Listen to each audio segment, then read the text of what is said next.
Guru, what is a creative mind? Oh. How big an answer do you want? As big as you want it. See, the English word mind doesn't say anything, because it's just one generic word which does not describe different dimensions of what the mind is.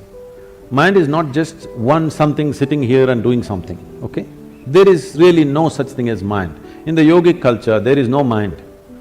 There is a physical body, there is a mental body. Because what you're calling as mind right now is a certain combination of memory and intelligence. There is memory in your body, more memory in your body than you can imagine. If I have to get at you again, it's okay, I'm picking on you, okay?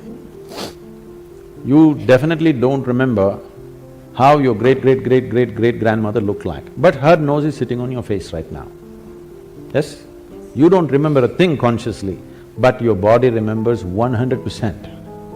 How 10 generations ago your grandmother was, your body still remembers. 1,000,000 years ago how your forefathers were, your body remembers, isn't it?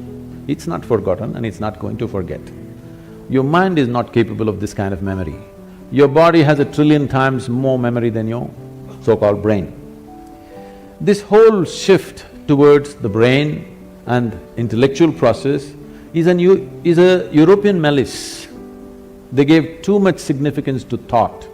This has happened because they lived under a subjugated society, religiously subjugated society, where you're not supposed to think anything except what's written in some book, otherwise you're dead. They lived like this for a long time. Because of this, when they got little freedom to think and manage to live, they started celebrating their thought too much. Let's understand the context of thought. You can only think from the data that you already have gathered. That means you can never think anything new. You can recycle it, you can rehash it, you can produce permutations and combinations of it, but you cannot think something absolutely new. It is not in the nature of the thought to come up with something new, it can only recycle the past. That means if you dedicate yourself to your thought process, if you enshrine your thought process, you're ensuring nothing new ever happens in your life.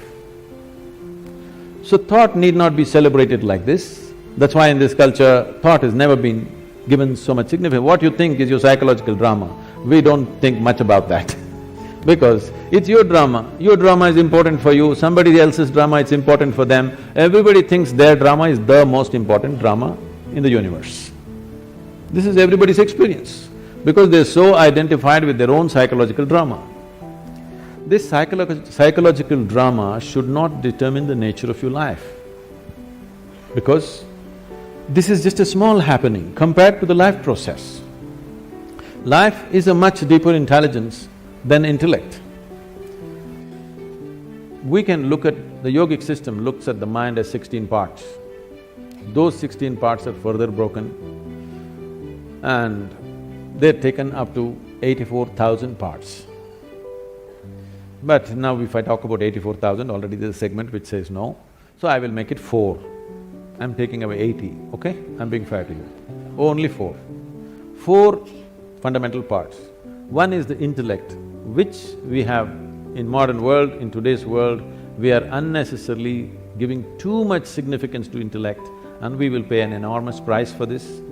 You will come to a place where you'll know everything, but you'll know nothing of life significance, really. Today you will see this happening to children.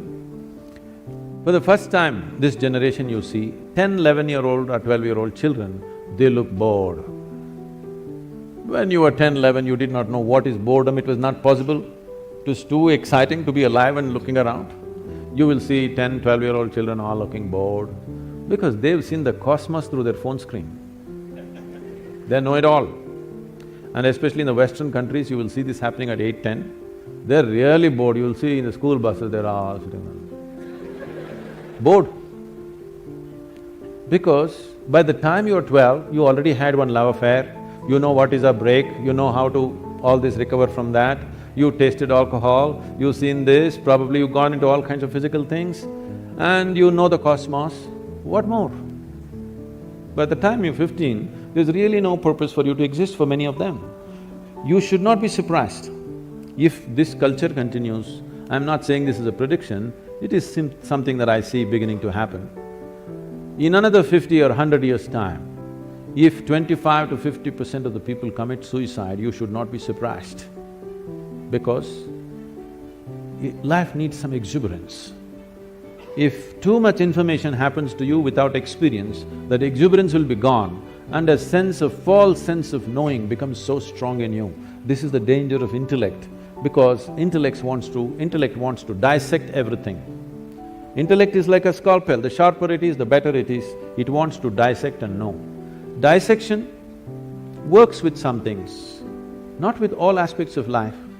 If you want to know the poor frog, you remember? The poor frog that you crucified and cut, and great knowledge you acquired from all that torture is unbelievable. How much knowledge you know. For the torture that frog went through, how much knowledge you have acquired is quite unbelievable. All that you got to know. Now you got interest, suddenly you got interested, the mother that you had ignored, you want to know your mother today. Please get yourself a sharp knife, start the dissection. You may know everything about her liver, kidney, heart, but you won't have a mother left, that's all. So life cannot be known by breaking it up. You can know physical things by breaking it up. You cannot know life by breaking it into pieces. But this is the nature of the intellect. The whole modern science has evolved from human intellect. Because it's produced technological benefits, you can't argue against it, because people, Yeah. they think they're scientists, they know nothing about science. They're just enjoying their iPhone. They think they're scientists because they can do this. No, technology is fine, it's brought much comfort and convenience, but it'll not bring life to us. So intellect is like this. Intellect will be useful only depending upon what it is identified with and what is held, what holds this, how steadily. So the next dimension of the mind, the first one is called as buddhi, which is the intellect. The second one is called as ahankara. Ahankara does not mean ego, this, that, it means the identity. Whatever you identified with, your intellect functions only around that. Simple, if you just identify with a nation, if you say, I'm an Indian, everything Indian looks beautiful. If you cross the border and you say you're something else, all that looks beautiful. So whatever you identified with, it's only with that the intellect functions. So ahankara is the identity. How consciously and how steadily your ahankara has been created will determine the effectiveness of your intellect. Just because it's sharp, it does not mean it'll be effective, because sharp intellect or a sharp knife can cause any amount of damage to you. If you have a sharp knife and you don't have a steady hand, you will cut yourself all over the place. That's all that's happening. Human suffering is just this. You don't know how to hold this intellect in your hand properly. Every day you're cutting yourself. So all suffering is on self-help, because your own mind causing this to you all the time. No matter what happens, people suffer, whichever way they suffer, because they don't know how to hold this intellect. If you had the mind of an earthworm, you would be quite peaceful. Yes? You're trying to do it in so many ways to reduce the sharpness of the intellect, by drink, by drug, by overeating, by doing all kinds of things somehow to take away the sharpness, because the damn thing hurts. It hurts not because that's its nature, it hurts because you do not know how to hold it.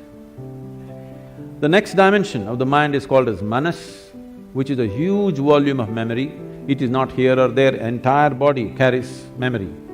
So manomaya kosha, this is called, a huge sack of memory. This memory is in various stacks, we'll not go into all these details considering some people have said a clear no. They don't want to have a mind, I'm sorry, they don't want to know anything about the mind. So the fourth dimension of the mind is called as chitta. Chitta means it's pure intelligence. It is unsullied by memory. It has no trace of any kind of memory, it's just pure intelligence. If you touch this, then you have access to what you're referring to as the source of creation, because all kinds of things might have been fed to you. God is this, God is love, God is compassion, God is kind, whatever. Somebody come, stand on the edge of this stage, say all the prayer you want to say and fall. Let me see whether compassion happens to you or a cracked bone happens to you. I would like to check. all right? All these things have been made up because whatever somebody is deprived of, they will attribute that quality to their idea of God. Your ideas of God have come only because you do not know how this whole creation happened. Because you don't have an answer, you made it up. Because you're a human being, you said a big human being is sitting up there. Oh, how can you do all this? If somebody asks, he has 10 hands, so he does lot of things, not like you. Whatever, it's all right for children. But essentially because you do not know how creation happened, you are coming up with explanations. So that which is the source of creation, don't believe what I say, what anybody says. Pay attention to one piece of creation. Just take a flower, pay attention to this, pay an attention to a leaf or an atom or an ant. All you will see is phenomenal intelligence beyond anything you can imagine, yes? But nobody told you God is intelligence. But this culture has said this to you in many ways. They told you Chidakasha, Chidambara and so many things to tell you if you touch your chit, the whole existence becomes yours. Everything that's worth knowing is right here because you have access to the source of creation. So these are the four dimensions of your mind. Unfortunately, the modern education thinks by just feeding information and keeping the intellect reasonably sharp, everything is going to happen. No. You will rip this planet apart looking for well-being. You may lose the planet, or you may manage to go to another planet and start your work again there. But well-being will not happen. If well-being has to happen, you have to dig a little deeper into this one, otherwise, no.